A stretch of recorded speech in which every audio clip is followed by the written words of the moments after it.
What's up everyone? This video is about me just telling you what's my opinion and thoughts about Da Nang and living in Da Nang. And I've been here for 5 months and yeah, just everything about it really, from the tourists, the local food, the lifestyle, things to do around here, groups to join, things like that. So let's get into it. Alright, so as I said, I've been here for 5 months at the moment and we're just gonna talk about, is it worth it to come here? What's my opinion? Do I think it's a good idea? And so on. So the first thing I want to mention is about the beach, the tourist attractions, the famous places to see around here. Is it worth it or not? So I would say first the beach, that it is one of the best I've been to just for general things like the beach bars, the restaurants. The beach is not dirty. There are some parts which are a bit dirty, but that's the more local area. But the more touristy areas are not in a bad condition. They're very good, and the prices are not expensive. They're not crazy. Like there are not like scammers everywhere as you might find in Phuket, as a lot of people say. So that's a good thing about it. The tourist attractions, you have the famous Lady Buddha statue. For me, it depends what you like. If you're into history and Buddhism, Taoism, these things, and you find it interesting, it's really great. But for me, and the surrounding nature is really good in the Lady Buddha area, the Monkey Mountain, and you can find monkeys there just around. They might steal your things, so you need to be careful about them taking your things possibly. There's the Marble Mountain too, Mison. Mison is something underrated. I feel like people don't really go there, but I found that pretty interesting. It's in nature and yeah, really cool area to go to. So it's not too far. You can take even a taxi there. And of course you've got Bana Hills, which I've been to only once, and that was on a rainy day. Even on a rainy day it was pretty good. I really enjoyed it there. So I would say that's one to visit, especially if it's sunny like today. Today is a really good day. I'm even sweating right now. What is it? 27 degrees Celsius. So I'm recording this probably the day that it's uploaded, 25th of March, and yeah, it's 27, really sunny day. So that's great at the moment, and it should only get better. Okay, and what are the tourist attractions? There is the Dragon Bridge. How can I forget? This show, a lot of people say it's underwhelming. Maybe you've seen on social media. If you are far away from the bridge or you're not like right on the bridge, it's kind of underwhelming, I would say. But if you're on the bridge, it's really fun because you see everybody getting wet from the water after. You get the fire feeling. Yeah, and it's just a nice atmosphere on the bridge. Okay, and the next thing is about the bars and clubs and nightlife around here. Okay, my list just disappeared, but yeah. So the nightlife is not the best. People always say that if you want something like nightlife, then you shouldn't be really checking out Da Nang. It's better to go to a different city, or even Hoi An, which is not too far away, as that's one where even I go to if I want something more energetic or to be with expats and foreigners more. But if you prefer more of a relaxed thing and just talking to people, listening to live music, being on the beach, then yeah, it's very good here, and I would suggest this place. But if you want more energetic things, it's not really the best. There are only 2 or 3 constant or consistent places that have energy, and then you get really bored of them after going a few times for obvious reasons, that it's just the same music, same atmosphere. So then I would suggest going to Hoi An in that case. The topic of community events and groups and anything for expats, like to meet new people, to socialize, you will want to be going on to either Facebook, or the Meetup application is pretty good, or I think there's another way. It depends where you're from.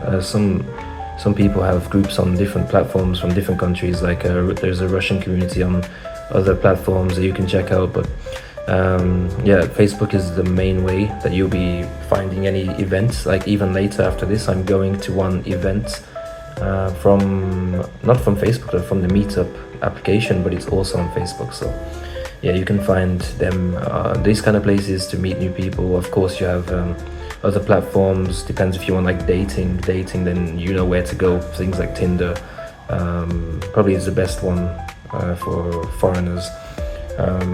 But yeah, I would say you can check. There are thousands of people in these groups, but of course people come and go, so you can expect maybe 10 to 30, sometimes 50 or even 100 people at these events. Depends which event and what time of year and so on. So there's not really, and there are no shortages of events. You can find one every day. There's something to do. You have like things like pottery, yoga classes, socializing at bars. What's the other one? There's like a philosophical debates group or event that happens every week. So, and a language exchange, quite a few different ones, and even like a bar crawl. But that's really, I don't know. I don't know about that one because it's in Da Nang, and as I mentioned, Da Nang isn't super great for those kind of things, but it can be all right with the right people. So yeah. And then the next point is integrating with local people and the language. So, you know, speaking, I would say that Vietnamese are not so open, and as like maybe Thai or in the Philippines, things like this, I would say that it's a bit harder to integrate, especially if you don't speak any of the language. But if you do try to speak, then they become a lot more open, and which is like all countries really, but it seems a bit harder here. And I feel like it would be similar in, I haven't been to Japan, but I feel like it might be similar there, or yeah, something, maybe even Korea. That's what comes to my mind. But I would recommend learning at least the basics if you're planning to stay here for a longer time. Even a short time, it can help you out a lot if you just say a few things. People will be more inviting and welcoming. Yeah, just the thank yous, hello, goodbye, something like this, right? Okay. And then the fifth point that I have is about accommodation. As you can see right here, this place that I'm in, and I showed you at the start of the video a little. You can expect to pay around $300 to $400 for a typical one-bedroom place. It could be a studio or a separated bedroom. I would say $400 maybe is a local price for a very good apartment, so for one person or two people. Maybe 500, but yeah, it's very cheap. And usually you can find these on Facebook also. You can join some Facebook groups. There's one I'm in, and you can just post that you're looking for an apartment, and there are many local landlords and estate agents that are in these groups, and they're looking for people to give apartments to, obviously, to rent them out. So that's one way, and they will contact you on WhatsApp or Yellow. You should get Yellow, this application, or it's spelled like Z-A-L-O, but you say Yellow. And yeah, I'm correct there. Yeah, I'm just making sure.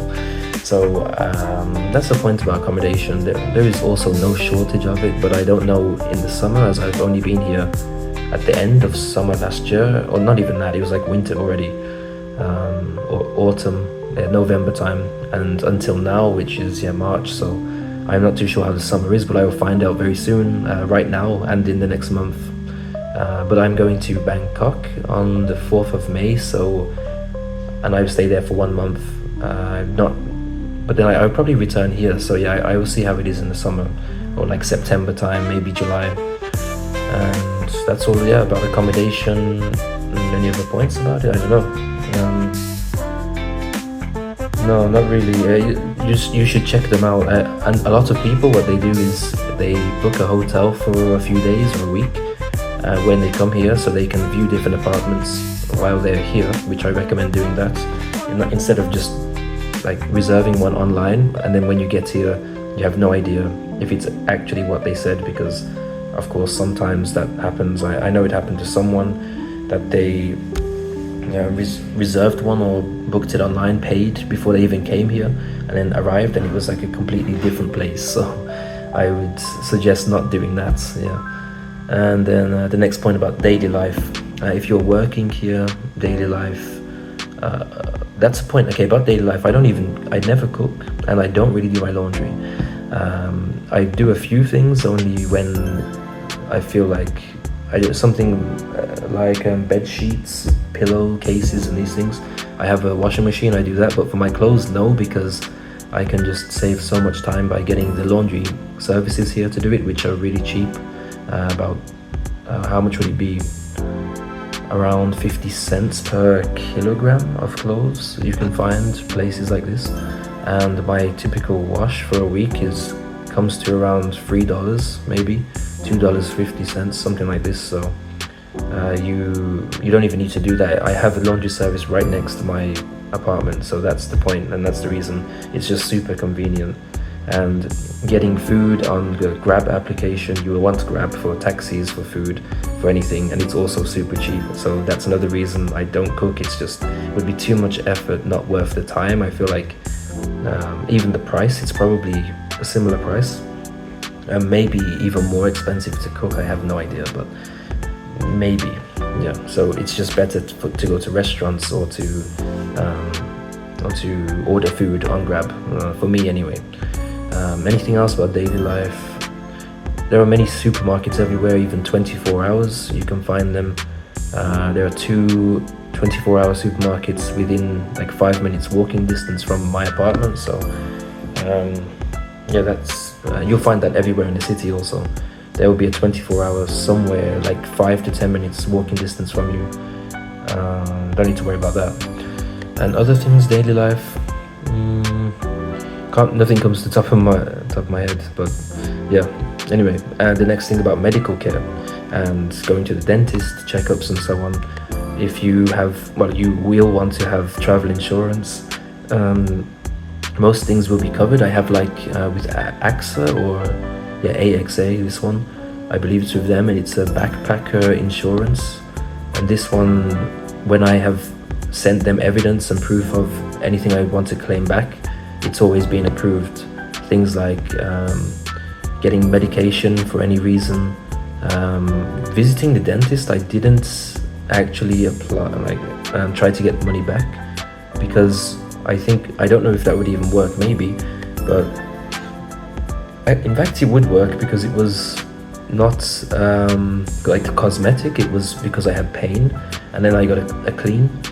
So I think, in fact, I should get that back. So it's a good idea I did this video, and now I can remember that I should claim it back. But alright.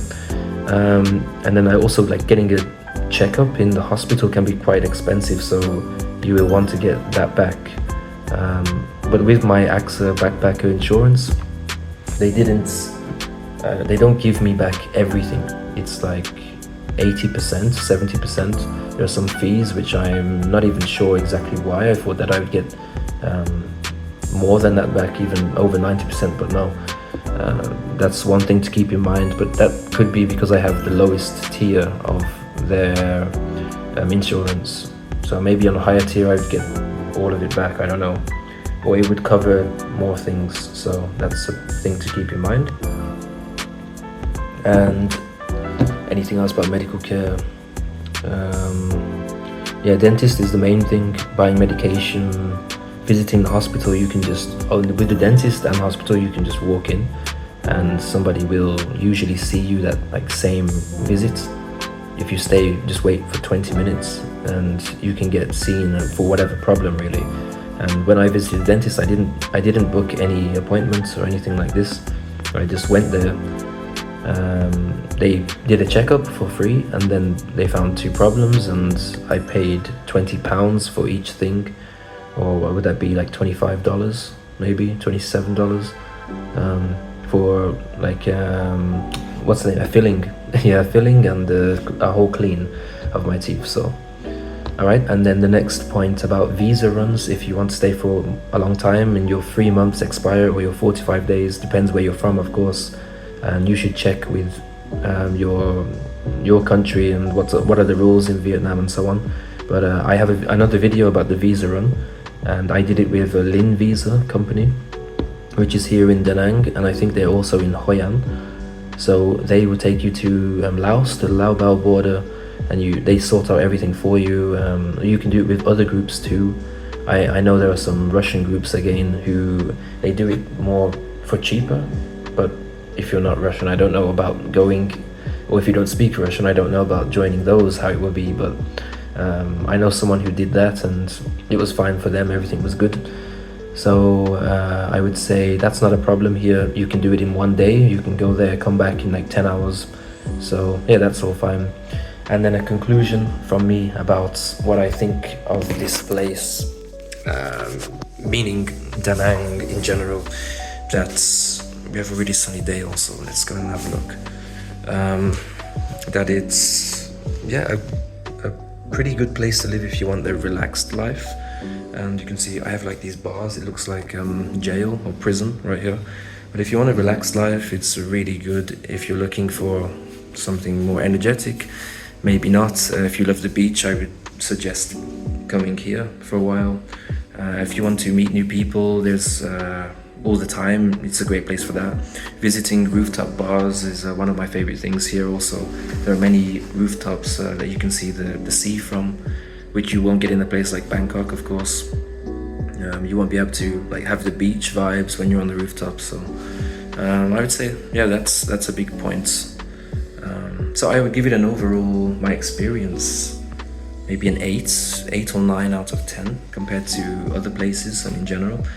But I would say that the Wi-Fi can be a problem in a lot of places, so you should be aware of that. And that's another reason to check out the place you want to go to before you come here, or just go, stay in a hotel and then check the place, check the Wi-Fi situation if you need to work online.